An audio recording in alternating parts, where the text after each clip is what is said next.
No excuses, please. None of this, oh, if only we'd done this bollocks, or the ref missed a few forward passes, or we had a guy in the sin bin. It's all rubbish. It was a flogging. Get over it. Get past it. Where the Warriors are sitting now, after 6 rounds, you have to say that they're probably a chance of making the 8. They're going to play for pride, and they're going to do it in front of the Mount Smart faithful and all this BS, and my Broncos are going to be in the receiving end of it once again.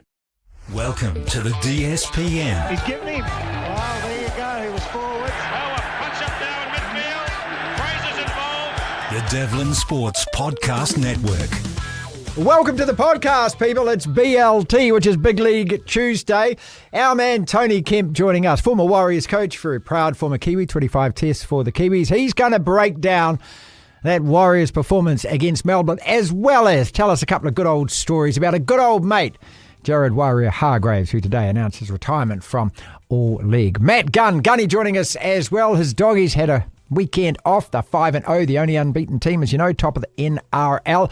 And we're going to play our ever-popular game, Lachlan, which is called Glass Half Full, where we go through many of the sides in the NRL scenarios and situations and give a verdict. Glass half full, glass half empty. As always, we love your support. We need your support. If you can click on that subscribe button on the DSPN YouTube channel, we'll love you for it. We're trying to get to 10,000 subscribers. We've had over 750,000 views on our YouTube channel in just 20 weeks. So thank you so very much for supporting us. Very grateful indeed. We put a lot of clips out on social media. And if you want to hear the full interview of those clips, well, the easiest way to do it is just to jump the DSPN YouTube channel or listen to the full podcast that we put out every afternoon on Rover, Spotify, Google, Apple Play, wherever you find your favourite podcast. We begin the show. Marty's sermons brought to you by WebWonks. Generate online leads with WebWonks. Doctors for your Google data. We live in an amazing, amazing world, and it's wasted on the crappiest generation of just spoiled idiots. That was an absolute shocker, Warriors fans. Deliberately left it a couple of days before commenting, before analysing the loss, just to let the air out of the tyres a little, let the emotions subside before trying to deconstruct and analyse. Melbourne gave the club a right dicking on Sunday afternoon, a right royal dick, and there's no other way to describe it. It was a good old-fashioned thrashing. First things first, let's all admit that before then deciding the best way to process it. And no excuses, please. None of this, oh, if only we'd done this bollocks, or the ref missed a few forward passes, or we had a guy in the sin bin. It's all rubbish. It was a flogging. Get over it, get past it, which for me is the best and also the only way to treat it. On their day, they are easily the best team in the comp. Their spine, every other team would take in a heartbeat. The difference between the two teams on Sunday night was stark, night and day. The pace with which Melbourne counterattacked, their power out wide, defence in the first half, ability to turn that defence into instant end-to-end attack. I could go on and on and on and on. What's the point? They were more than a class above. They'd won the game halfway through the first half. We all know that. And forget this stuff about, oh, we won the second half and so forth. So what? It's like a game of soccer or football. You're down 6-0 at halftime. You win the game 7-3. At one stage, it was 6-3. So what? You got thrashed. And I respect everyone on the Sky TV panel that does the pre-match and the post-match. And they were talking about encouraging second half signs.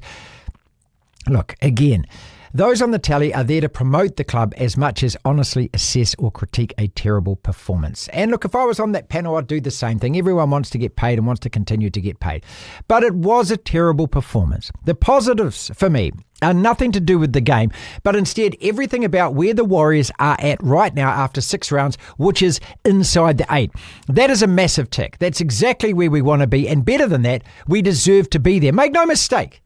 You don't sit 6th on the table after 6 rounds by accident. 3 great wins sandwiched between 2 awful losses.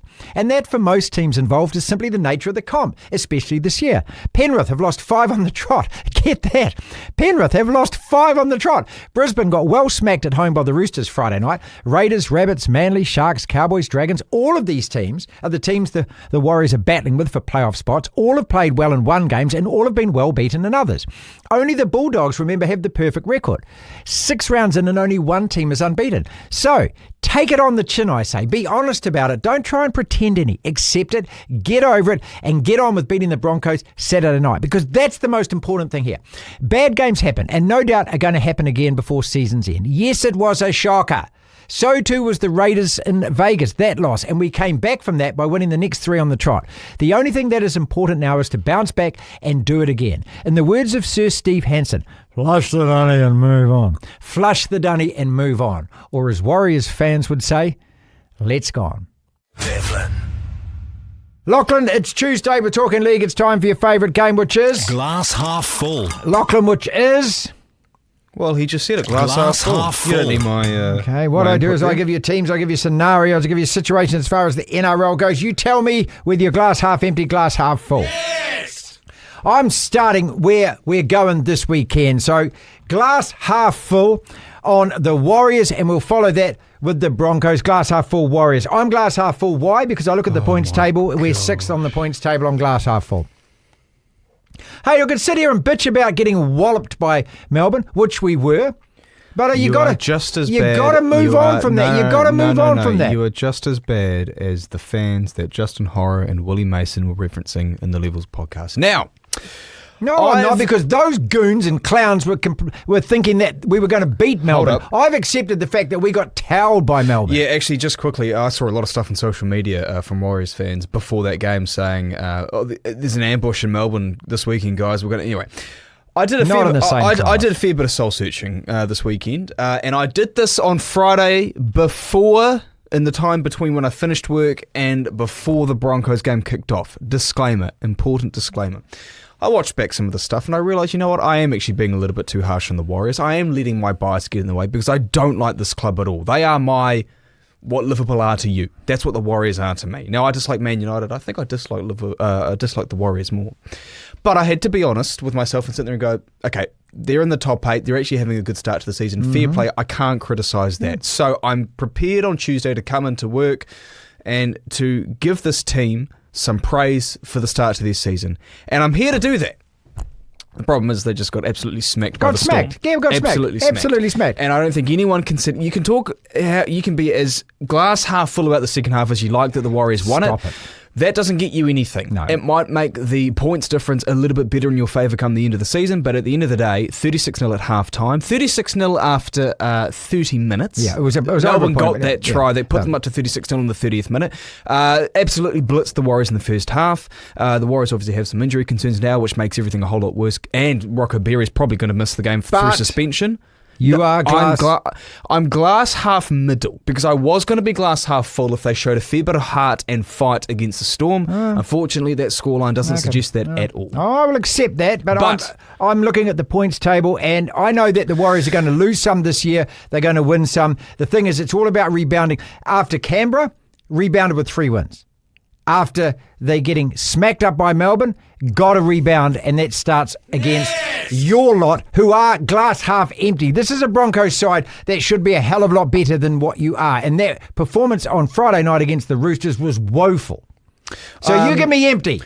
Glass half empty, absolutely. And I wish that you and all of the listeners to this saw me in my lounge on Friday night. The flatmates were out. One of them was out at a gig. The other one's out at a wedding in Queenstown. I had the flat to myself. Great. I can watch the Broncos. I've got a couple of beers. I've had a pizza for dinner. It's Friday night. I don't want to go out. I want to sit here in my lounge and watch the Broncos. And I was punching the couch. I was doing laps of the flat. I was throwing things across the room. I was yelling. There's no one in the flat, and I was yelling because that Brisbane performance. Now, first off, the Roosters looked really, really good. In the first half, particularly the first 20 minutes, you can do a lot of damage by having just more energy and more enthusiasm. Yeah, in that's sports. right. Half the game is. You can do a lot of damage. Yes. And the Roosters, particularly on their left edge, tore our right edge defence apart. Sal and Cobbo, I was cursing his name out a whole lot on Friday because such a talented, good player letting us down on defence. Katoni Staggs wasn't great either. But the Roosters, Katoni Staggs. No, I do like Katoni. I am a Katoni defender, but he was ordinary on defence on Friday. He's coming back from injury, so maybe he won't be 100%. The Roosters were great. They've got some really good young talented players. They will do this. They'll have really good performances and then they will struggle to back it up because they're a young team. Their halfback, is it Hugo Zavala? Hugo Zavala stands at 194. He's 23 years of age. He's a halfback. He's a giant. His kicking game. It's one of the best I've seen over the last 3 or 4 years in the NRL. His kicking game so are was you incredible. Glass half full or glass? I've told you, glass half empty, but I want to make mention of Zavala's kicking game. Absolutely just, toyed with Reece Walsh, who, again, was a bit better the previous week for the Broncos against the Tigers, and the week before that against the Dolphins. But again, Reece Walsh, I felt like it took a step back. Stop doing that. He needs to start to put together some. He's just not taking on the line. He's not finding those gaps and exploiting them the way he did. He's thinking a little bit too much. So anyway, long story short, glass half empty on the Broncos. They can certainly rebound and back it up, but they've got to start actually back looking to playing good. like Reece Walsh. Yes! Glass half full, glass half empty on our Cowboys. Started 0-3. Glass half full. Glass half full. Won the last Absolutely. 3. What a turnaround. Yeah, it's like two different teams. Jekyll and Hyde. I mean, that performance on Saturday. It's who they've beaten, Lachlan. No, but did you watch that? That was not a good game of rugby league at all. Errors galore from both teams, but all that matters is that they got the 2 points, which I think is what Scott Drinkwater said. Who are their 3 wins against? The Bunnies, the Panthers, and the Raiders, all in a row as well. There are 3 quality wins. 3 quality. Well, but look, this is a team that has made the finals two out of the last 3 years that defensively let themselves down, but they have some good quality players. They've got. I've said this all year, and I'll say it to the day I die. To be honest, that I think Todd Payton is a very good coach. Yeah, man, it doesn't surprise me they've come back, but again, it's just their defence lets them down. They are great some weeks, poor other weeks, but. Tom Dearden playing really, really well. Jason Tomalolo wound back the clock and looked really good. Reece Robson as well. I think their issue at the start of the year was these key players weren't playing well, and they're starting to get back into form. That's leading to wins. That's 3 great wins for them. So, yep, glass half full then. Yes! Obviously, glass half full, the Melbourne Storm, and we don't have to talk too much about this team, but if they are capable of keeping that side together through the whole season, injuries, because they've got a lot of Origin players as well, and they're going to play a lot of league. Again, they've got to be the team to beat, don't they? I mean, I know the Bulldogs are 5-0, but what we saw, just the power and the pace that they play at, it's at a different level, isn't it? I mean, having said that, St George shut them down and restricted them to 8 points when they beat them, and okay, the weather might have played a part in that, but if Melbourne get a roll on like that and get their confidence like that, good God. What a brilliant rugby league team to watch. Yeah, well, that's it. I mean, they're just brilliant to watch. You're right, but what's new? They've done this for 22 years now. And the thing about Melbourne, I was thinking, the salary cap went for every club has rorted the salary cap at some point, and the Storm just got caught. And I like Craig old Bellyache. How can you not like a man who's that angry? Well, he's every sports fan, isn't he? He's just passionate, and he lets the emotion get the better of him. Even in the second half, he's just, I know. You know? Melbourne have been just an absolute revelation for 22, 23 years. The thing about them that's interesting, one, I mean, you almost don't even need to talk about them in this segment because they are going to be there or thereabouts at the end of the season. And they made the grand final last year. Minor premiers, you could argue, should have won the grand final. So there's a sense of redemption for them this year. Good in that grand final. But they were. The thing about Melbourne is that they don't actually want to get the minor premiership because when they are the minor premiers, don't actually often convert that into a grand final win. Really? Good stat. 2012, 2017, 2020. Good stats. The last 3 premierships they've won, the last 3 since the salary cap issue, only once out of those have they been the minor premiership. And I think outside of that, they've won 4 other minor premierships. 2011, they were minor premiers. 2016, 17, they won the premiership. 2019 and 2021. And so there's 4 years there where they were minor premiers. There you go, Melbourne. And 2024, that's 5. Let the doggies win it. The Bulldogs glass half full. I mean, and they get those 2 players back this weekend. Yeah, it's key. This is a team that survived without Burton and Kiko for a couple of weeks, which you think that just completely decimates your left edge on attack. And now they've got them back, so that's massive. And you're taking on a South side that has injury troubles. Latrell, who didn't look that great in the halves, is probably going to be playing there again unless Cody Walker can come back. And Wayne Bennett's already said if Cody Walker's back, well, Latrell's not playing in the half, so it pretty much means that, no, I'm not even going to try that again. No. But they've won 2 out of their last 3, so they're not bunnies, they're bunnies. Well, no, but and I think Jai Gray needs to mention he's having had another great performance on the weekend. He's leading the Dally M medal race, and this was a guy who was a replacement for Latrell at fullback. The bunnies are going to be tough to beat, but just they're missing players. The Tide 5. What are you doing? I'm just so excited about this weekend. That's a great kickoff as well, 6:05 on Friday. Yeah, it's brilliant. And all right, Panthers. You've got to be glass half empty because they've lost 5 in a row. Yeah. But every week we're going to keep talking about the fact, are they going to turn it around? And you do expect this side. Look, I don't think they're playing.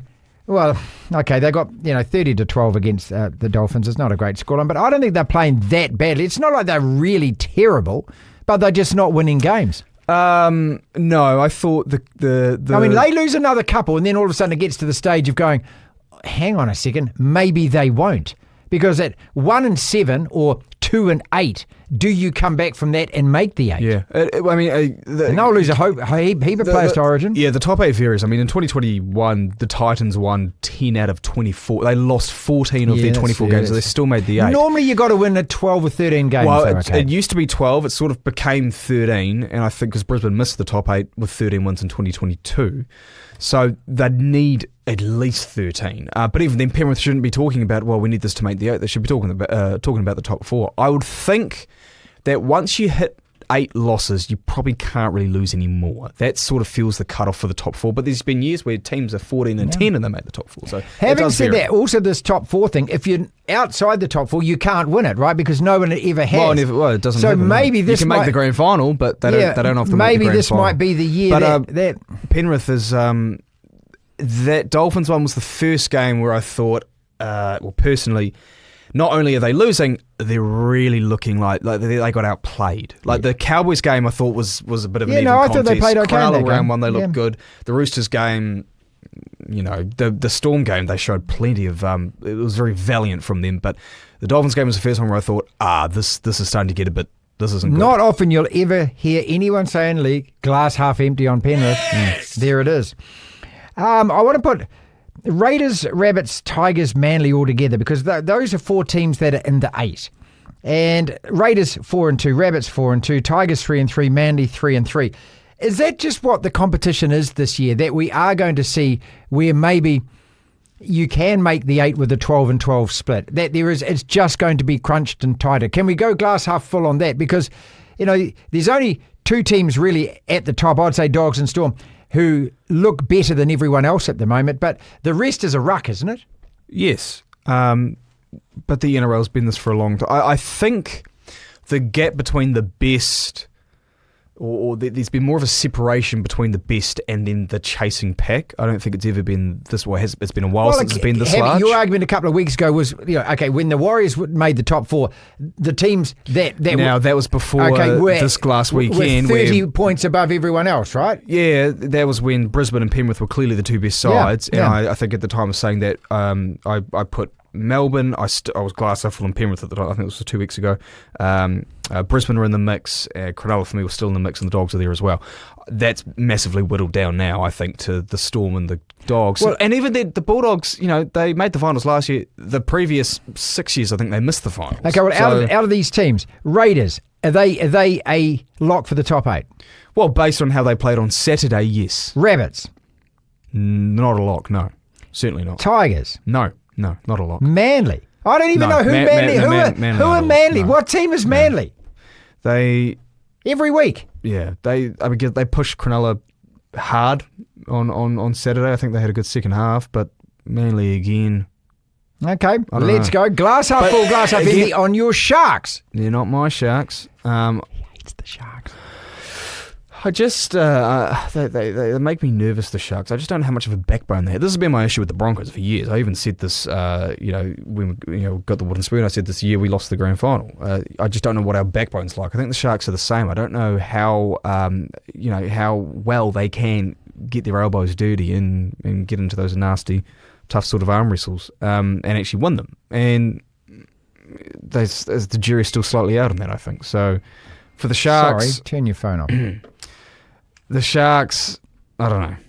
Yeah, I really don't. I mean, they'll make the top 8. Are they going to do much damage? I don't know. I don't think glass so. Half full, glass half empty on a whole host of teams that have got 2 wins. Dragons, Titans for a start.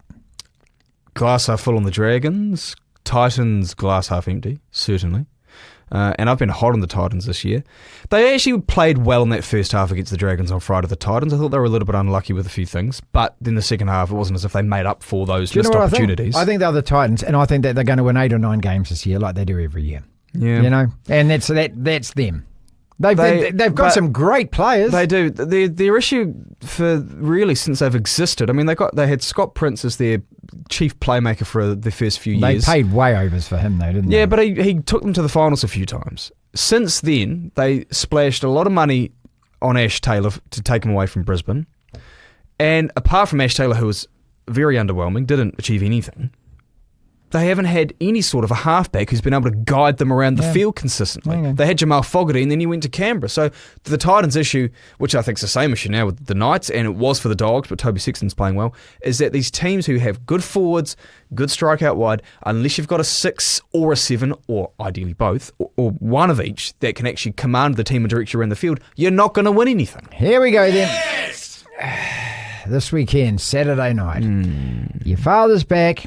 Dad's back, yeah. You're going to the Warriors versus the Broncos. The weather's going to absolutely crap on you. You're going to be under the poncho. You've got a wounded Warriors side with plenty to prove. Wounded Brisbane side. A wounded Brisbane side. Glass half full, glass half empty on that game. I can tell you're glum about it already. Well, I'm nervous. 2 weeks ago, you were giving it all of this, mate. There's a few things why I'm nervous. I'm 0-5 when I watch the Broncos play live. See, this is a great record. I've seen them live 5 times, 3 of those against the Warriors, and those 3 are at Mount Smart. And I get so nervous when I go and watch them. One of those 5 was the grand final in 2015. Oh, really? So obviously, I don't like watching them live. The pain. I'm already nervous about it. It's obviously going to be terrible weather. It's meant to be terrible weather in Auckland. Dad and I aren't covered. People who aren't we'll be in Broncos ponchos. fans. Yeah, they're going to give it to us every time that Reece Walsh gets smacked in the head or drops a ball. I just know it. Yep. The one thing that we have going for us, when I say we, I mean Brisbane, of course, it's not the Origin period, and we always seem to play the Warriors in New Zealand during the Origin period. So we aren't missing the likes of Haas and Carrigan and Walsh. So that's good. We don't have too many injuries, which last year when we played the Warriors at Mount Smart and lost, we had a ton of injuries. We've got Jordan Ricky coming back, which is good. You've got your man Katani's Dags. I love Katani. The Warriors are missing some key players. Rocco Berry is Fisher probably not going Harris to play. is a key Fisher one. Harris, Chancellor Klukstar as well. Still no Dallin, still no RTS. Exactly. So it's only 5 guys the Warriors are missing, but they're 5 key players. This is obviously, with Rocco Berry set to be suspended. So there's a lot of things pointing towards a Brisbane win, but that never works out when it comes to playing the Warriors. And if I wasn't a Warriors fan or a Broncos fan, I would put money on the Warriors and I'd be tipping them, because this is a game that just screams Warriors win. I would say that you are... Last year, quickly, I'm glass half empty. Yes, that looks empty to me. Last year, ahead of the Broncos-Warriors game, which the Warriors won, outplayed us at Mount Smart. The previous week, the Warriors had lost 66-6 against the Titans. Everyone was writing them off, and I was sitting there going, great, we're going to take on the Warriors next week. After that, there's no way that we're losing this game. And then they bounced back because their ego was bruised and they had their tails between their legs, and obviously they had a bit of a fight-up sort of week with Andrew Webster, and he got something out of them. And I'm just so fearful the same thing's going to happen after that Melbourne loss. They're going to play for pride, and they're going to do it in front of the Mount Smart faithful and all this BS, and my Broncos are going to be in the receiving end of it once again. This is the DSPN